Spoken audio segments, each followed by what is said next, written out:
അമ്മ മരിച്ചപ്പോൾ ആശ്വാസമായി. ഇനി എനിക്ക് അത്താഴപ്പഷ്ണി കിടക്കാം, ആരും സ്വൈരം കെടുത്തില്ല.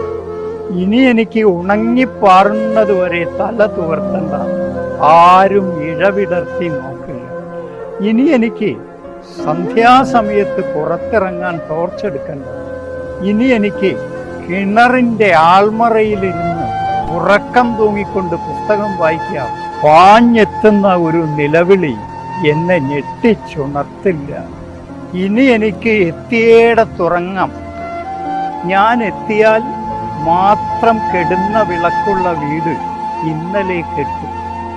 ഞാൻ അനുഭവിക്കുന്നത് അത്രയും തൻ്റെ കുറ്റമാണ് എന്ന ഗർഭകാല തോന്നലിൽ നിന്ന് അമ്മ ഇന്നലെ മുക്തയായി. ഒടുവിൽ അമ്മ എന്നെ പെറ്റുതീർന്നു. ശരീരവേദന കൊണ്ടല്ലാതെ ദുഃഖം കൊണ്ട് ഇനി ആരും ഭൂമിയിൽ കരയുകയില്ല.